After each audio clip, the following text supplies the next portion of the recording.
नमस्ते जी, जय शंकर। कैलाशवासी ब्लॉग में आप सबका स्वागत है। कैसे हो आप सब? उम्मीद है कि आप सब भी ठीक होंगे, मैं भी ठीक हूँ। तो आज जा रहे हैं हम बौद्ध मंदिर में। मान्यगण, पदाधिकारीगण और गांव-गांव से गोलमा सोपा और इसी तरह आज हमारे इस समारोह पर विशेष तौर पर लद्दाख से पधारे हमारे अतिथिगण और हिमाचल प्रदेश के अन्य प्रांतों से पधारे।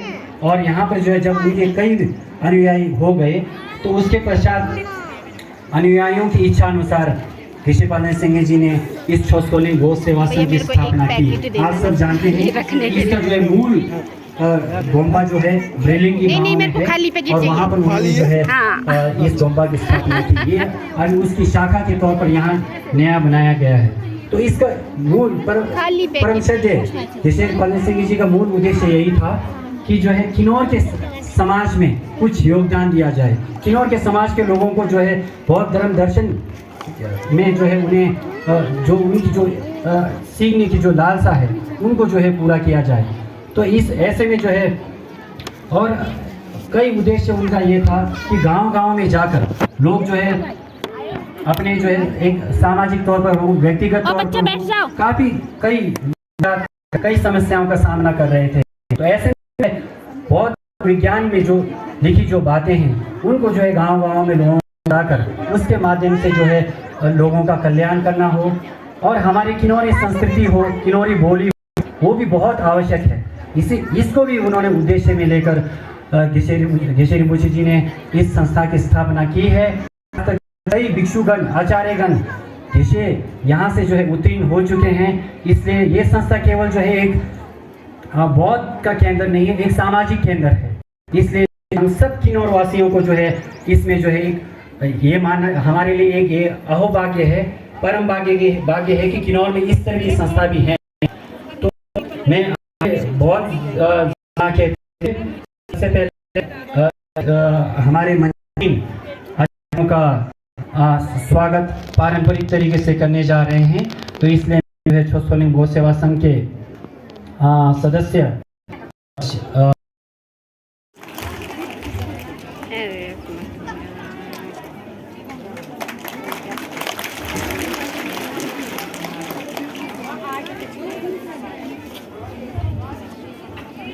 परम पूज्य रिम्पोछेगण का स्वागत सम्मान हो रहा है छोसकोलिंग गौ सेवा संघ की ओर से। पारंपरिक थांका पेंटिंग बैंड कर रहे हैं ग्यामो रिम्पोछे परम पूज्य लोचे रिम्पोछे के लिए।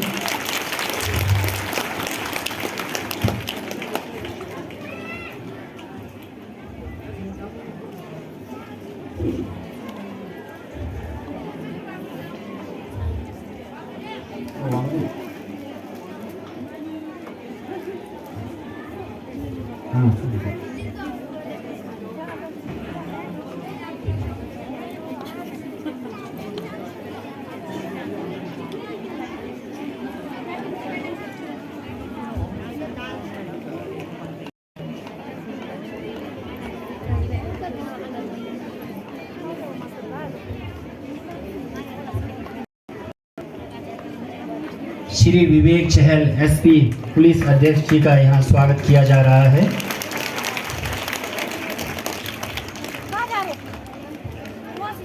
श्री सोनम ग्यालसेन नेगी जी मुख्य चिकित्सा अधिकारी जी का हमारे संस्था की सदस्यों के द्वारा स्वागत किया जा रहा है। श्री गेशे लोब्सांग रिंचेन जी का स्वागत हो रहा है।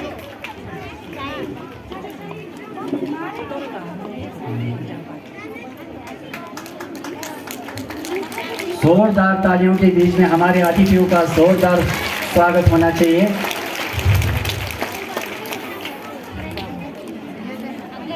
श्री डॉक्टर सूर्य प्रकाश रिम्पोछे जी, श्रद्धेय ग्यामो रिम्पोछे जी, माननीय श्री ज्ञान सागर नेगी जी संयुक्त सचिव मुख्यमंत्री हिमाचल प्रदेश, श्री गुरुवरों से परिचित होंगे उतना ही अधिक हमारे गुरुवरों के प्रति श्रद्धा बढ़ती है और उसके कुशल कर्म से उस कुशल कर्म जो हम अर्जित करेंगे वो अधिक फलदायी साबित होता है। ये हमारा मान्यता है। तो इसी के चलते आज मैं ग्यावों रिम्पोछे जी के संक्षिप्त जीवनी मतलब ग्यावों रिम्पोछे जी के जीवन के मुख्य अंशों में प्रकाश डालना चाहूँगा। तो ग्यावों रिम्पोछे जी के जीवनी संक्षिप्त में इस प्रकार है। प्रकृति की अद्भुत छटाओं एवं सांस्कृतिक धरोहरों से आभूषित हमारे किन्नौर जिले के गांगुल घाटी में स्थित ग्यावों नामक गांव में वर्ष 1892 ईस्वी को परम पूजनीय ग्यावों रिम्पोछे जी और ग्यावों गेशे रिजे तंबा जी का जन्म हुआ। आपके पिताजी का नाम श्री ताशी नामग्याल एवं माताजी का नाम श्रीमती सेरिंग सोमो थी। रिम्पोछे जी बचपन से ही अत्यंत जिज्ञासु एवं अध्ययनशील थे। विशेष रूप से बौद्ध धर्म के प्रति उनके असीम श्रद्धा एवं रुचि थी। यदा यदा समय बीतता गया तथागत गौतम बुद्ध की शिक्षाओं को जानने की इच्छा इतनी तीव्र हो उठी कि वे बौद्ध धर्म के अध्ययन के लिए अति दुर्गम क्षेत्र तिब्बत जाने का संकल्प ले बैठे। इसके लिए उन्होंने सर्वप्रथम अपने माता पिता जी से संन्यास जीवन धारण करने की अनुमति ली। तत्पश्चात वे तिब्बत के लिए निकल पड़े। तत्कालीन तिब्बत जाने की राह अत्यधिक दुष्कर एवं कष्टप्रद हुआ करता था। रिम्पोछे जी ने अनेक कठिन परिस्थितियों का सामना करते हुए आगम टीकाओं सूत्र शास्त्र एवं तंत्र का विधिवत ज्ञान अर्जन किए। इसी प्रकार उन्होंने हेतु विद्या प्रमाण शास्त्र अभिधर्म विनय वस्तु के साथ साथ समस्त बौद्ध सूत्र तंत्र का विधिवत ज्ञान अर्जन करने के फलस्वरूप वे भारतीय नालंदा के विद्वान सदृश विख्यात हुए। अपने गुरुवरों के प्रति रिम्पोछे जी के असीम श्रद्धा एवं रुचि इतनी तीव्र थी कि उन्हें सदैव रौरव एवं कुमार संबल भद्र जैसे विभूतियों से तुलना किया जाता था।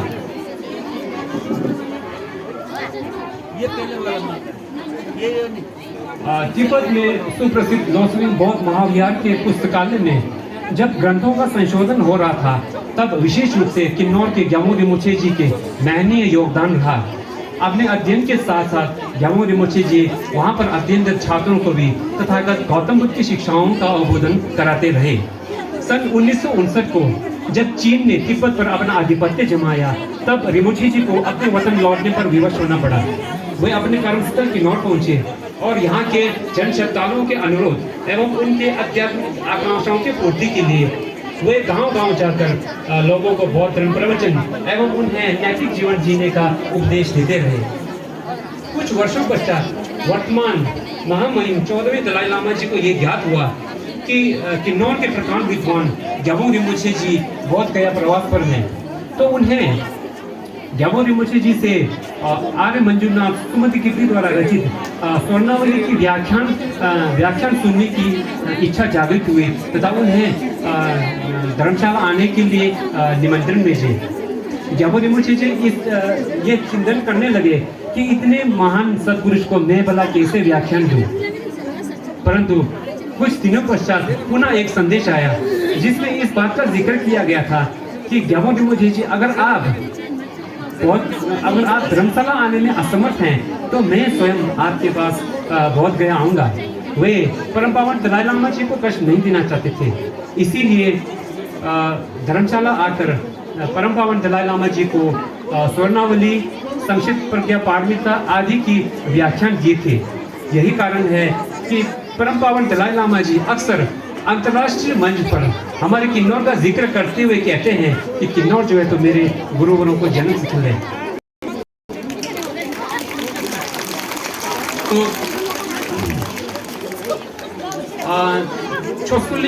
हमारे छोस्कुलिंग को बहुत साहित्यों का गंभीर अध्ययन करने के फलस्वरूप वे हर परीक्षा में प्रथम स्थान पर रहे हैं।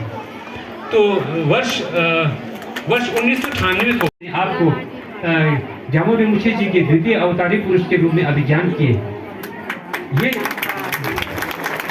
वो दिन हम सभी किन्नौर वासियों के लिए अत्यंत प्रसन्नता का विषय होने के साथ साथ वो एक ऐतिहासिक दिन था जब जेबोंग लोसलिंग के लुकिल छात्रावास से आपको विधि पूर्वक गुगे छात्रावास में आपका सिंहासन आरूढ़ करवाया गया था।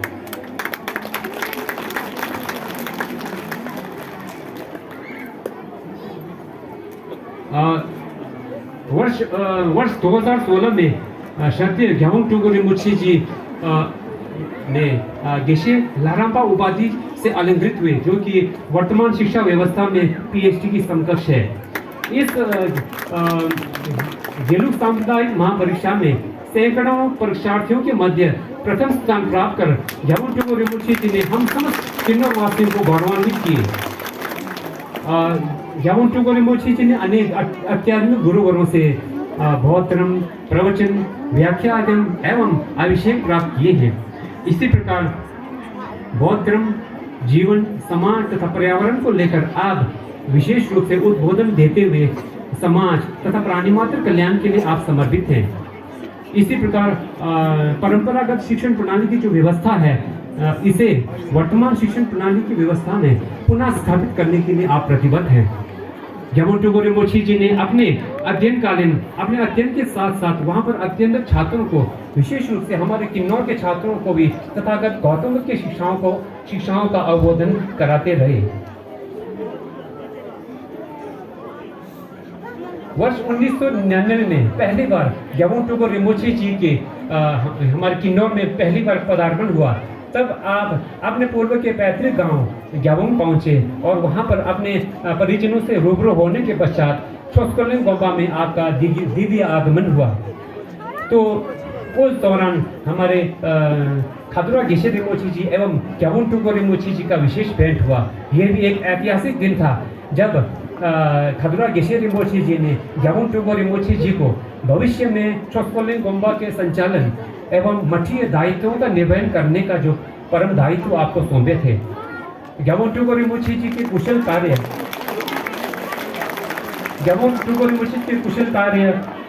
उनके नैतिक शिक्षा तथा आपके पवित्रता के चलते आपने विगत 3 वर्षों तक अरुणाचल प्रदेश के ऐतिहासिक तावांग बौद्ध मठ में मठाधीश का दायित्व विधि पूर्वक निभाए। तो ये रहा हमारे ग्याबुंग टोगो रिम्पोछे जी के संक्षिप्त जीवनी। इसी के साथ मैं अपने वाणी को यहीं विराम देना चाहूँगा। धन्यवाद। नमो बुद्धाय।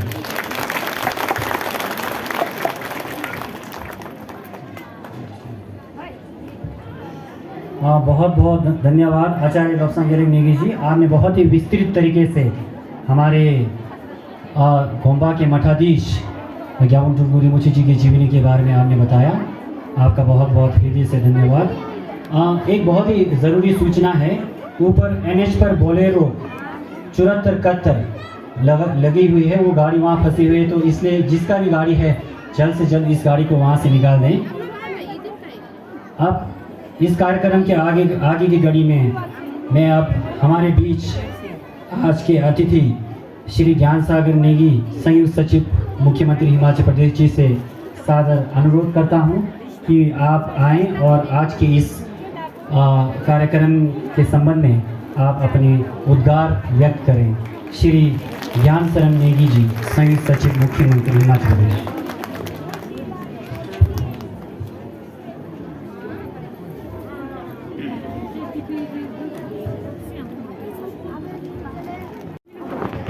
दिन के शुभ अवसर पर मुख्य अतिथि के तौर पे पधारे परम श्रद्धेय परम पूजनीय लोब्सांग रिम्पोछे जी,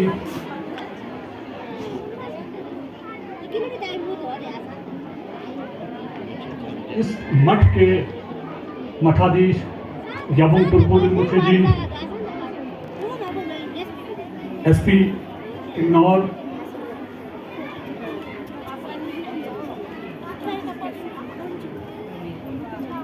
CMO किन्नौर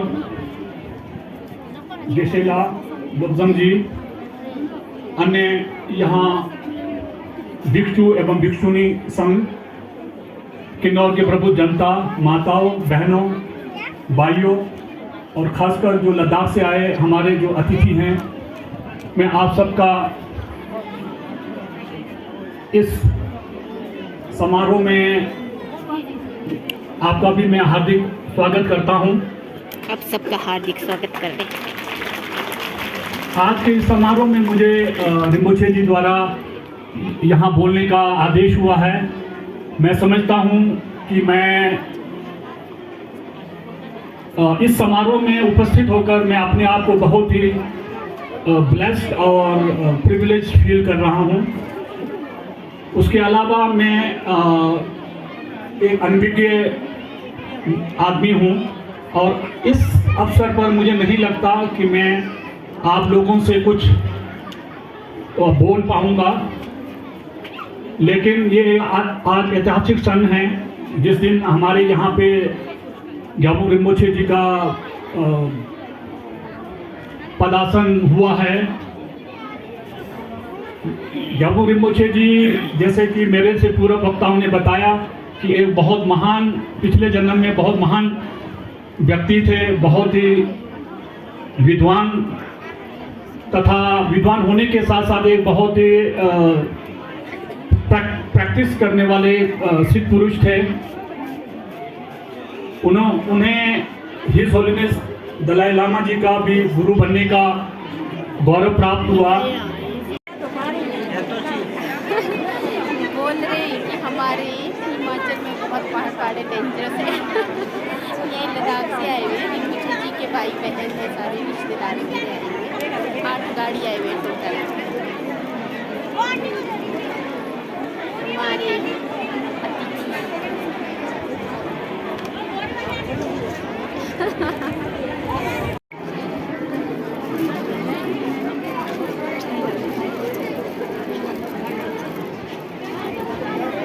अच्छा, लेह में उतना नहीं है, वहाँ पे पहाड़ ऑक्सीजन की कमी होती है बोलते हैं ना। हाँ, हरियाली कम है, लेकिन ये सिर्फ पहाड़ों पे गाँव में होते हैं। अच्छा, सर्दियों को वाला कम होता है, आजकल वाला ठीक है। आजकल तो ठीक है। अच्छा खेती का काम शुरू हो गया ना, हाँ। ऐसा ही लगा दिया ना, ठीक हो ठीक है। अच्छा ग्रीन अच्छा, आजकल ग्रीनरी है। अच्छा अप्रैल, मई, जून, जुलाई, अगस्त तक हमारा खेती होता है। अच्छा सितंबर से फिर वो खत्म खेती। अक्टूबर नवंबर तक तो पैर हरी होता है। अनाज एक ही होता है वहाँ, अनाज एक ही होता है, जैसे साल में एक बार। हमारे यहाँ पे दो अनाज होता है ना। हमारे इधर हाँ मैं आप लोगों का ज़्यादा वक्त नहीं लूँगा, लेकिन इस अवसर का मैं फायदा उठाकर मैं एक बहुत अच्छा इन्फॉर्मेशन लगा आप आपसे लोगों के साथ बात शेयर करना करके। चाहूँगा। जब मैं काजा में पोस्टेड था तो परम श्रद्धेय लोता रिम्पोछे जी ने मुझे एक आदेश दिया था कि दिल्ली गवर्नमेंट ने हिज होलीनेस दलाई लामा जी का जो सेकुलर एथिक्स का कार्यक्रम, जो पाठ्यक्रम है, उसे उन्होंने दिल्ली गवर्नमेंट ने अपने स्कूलों में इंट्रोड्यूस किया है। तो आप भी कुछ यहाँ के लिए देखो। आप सब लोगों को पता होगा कि हिज होलीनेस दलाई लामा जी का एक सपना है कि कई बार हम मनुष्य जाति अपने धर्म को एक आइडेंटिटी बना के, उसको एक पॉलिटिकल टूल बना के लोगों को फायदा पहुंचाने से ज़्यादा उससे नुकसान पहुंचाते हैं। अगर हम इतिहास के पन्नों को देखें तो आप देखेंगे कि दुनिया में धर्म के नाम पे बहुत लड़ाइयाँ हुई है, बहुत लोग मारे गए हैं, चाहे क्रिश्चियन ज्यूज हो। आज के दिन भी अगर हम अपने भारतवर्ष में भी देखें तो यहाँ पे हिंदू मुस्लिम का जो क्लैश रहता है वो धर्म के नाम पे ही, धर्म को एक आइडेंटिटी बना के उस वजह से रहता है। इसलिए दलाई लामा जी का एक सपना है कि हम सब धर्म से ऊपर उठ के एक यूनिवर्सल एथिक्स जो किसी धर्म से संबंधित नहीं है, एक हम ह्यूमन बीइंग हैं, तो वो जब वो एथिक्स जिसको कई बार वो सेकुलर एथिक्स भी कहते हैं, उसको सीखने की ज़रूरत है। खासकर जो हमारे यंग जनरेशन है वो किसी रिलीजियस आइडेंटिटी को छोड़ के जो यूनिवर्सल एथिक्स है या सेकुलर जो एथिक्स है उसको अपनाएं, क्योंकि हम जो मानव है, अगर हम देखें तो हम सब को, अगर कोई पीटेगा हम सबको दर्द होता है, खून सबका है, तो एज ए ह्यूमन लेवल पे हम किसी से कोई डिफरेंट नहीं है। तो इसलिए हिज होलीनेस का एक सपना है कि जो यंग जनरेशन है उनको सेक्युलर एथिक्स या यूनिवर्सल एथिक्स के बारे में बताया जाए। तो उसको और ये उसके लिए क्यूरिकुलम तैयार किया है। तो मैं आप लोगों से ये भी शेयर करना चाहूँगा कि उस पाठ्यक्रम को जो तैयार किया गया है एमओरी यूनिवर्सिटी में, हमारे रिब्बा के ही गेशे हैं लोब्संग तेंजिन जी, उनका बहुत बड़ा रोल है। उन्होंने उस करिकुलम को तैयार किया है।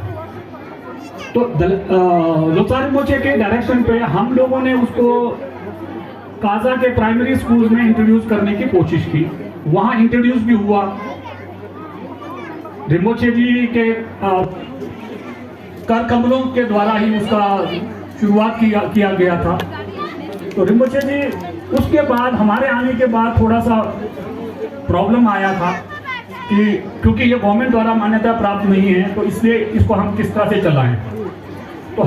तो हम लोगों ने दोबारा गवर्नमेंट लेवल पे टेकअप करके गवर्नमेंट के साथ तोंगलेन इंस्टीट्यूट, आयुर न्यास ज्ञान और गवर्नमेंट हिमाचल गवर्नमेंट के बीच में एक एमओयू करा के काजा में उसको फॉर्मलाइज कर दिया है।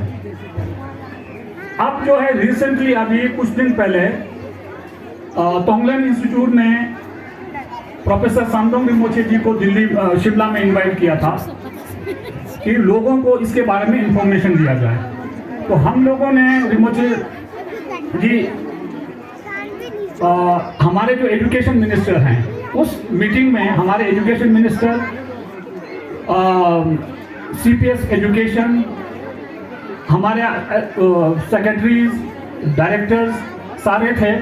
उनको सामडोंग रिम्पोचे जी ने पूरा इतिहास से लेके आज तक का क्या चल रहा है सेक्युलर एथिक्स में सब समझाया। उसके बाद हमें खुशी है कि हमारे जो मंत्रीगण हैं, हमारे जो ब्यूरोक्रेट्स हैं, वो बहुत खुश हुए और वो चाह रहे हैं कि उसको और बढ़ाया जाए। तो इसके नेक्स्ट लेग में हमारे जो अपर किन्नौर में जैसे नाको हैं, वहाँ पे उन्होंने कोशिश की है। तो हम लोग अब ये चाह रहे हैं कि हमारे जो ग्राम पंचायत के प्रधान हैं या जो हमारे पेरेंट टीचर एसोसिएशन के जो लोग हैं, वो गवर्नमेंट को एक रेजोल्यूशन के थ्रू गवर्नमेंट से दरख्वास्त करें कि जो ये सेक्युलर एथिक्स का कार्यक्रम जो है वो हमारे स्कूलों में होना चाहिए। उससे गवर्नमेंट को और जो सरकार को इम्प्लीमेंट करने में आसानी रहेगी। जो ऑर्गेनाइजेशन जैसे तोंगलेन इंस्टीट्यूट है उनको भी सहायता मिलेगी। तो मैं आप लोगों इस अवसर का फायदा उठाकर मैं आप लोगों से अपील करूंगा कि थोड़ा सा हम जो तोंगलेन इंस्टीट्यूट है इसके बारे में वर्कशॉप करने जा रही है किन्नौर में, उनको सहयोग दें। अगर जब आएँ उनको आप लोग समझें, अगर आप लोगों को अच्छा लगे तो उसको अपने स्कूलों में इम्प्लीमेंट करने के लिए गवर्नमेंट से दरख्वास्त करें। तो यही मेरा कहना था। अंत में मैं ग्याबोंग रिम्पोचे जी को पदासीन होने पर शुभ आशीर्वाद देता हूँ और मेरी आई विश कि उनके जो भी कार्य एक्टिविटीज़ हैं वो फले फूले। जो धर्म प्रचार और प्रसार का कार्यक्रम है वो दिन दुगनी रात चौगुनी फले। खासकर हमें आपसे जो हमारे यंग यूथ है उनको प्रेरित करने के लिए, उनको रास्ता दिखाने के लिए हम आपसे उम्मीद रखते हैं और मुझे पूरा उम्मीद है कि आप इसमें सफल होंगे। हम सब मिलकर इसके लिए दुआ करते हैं। Thank you.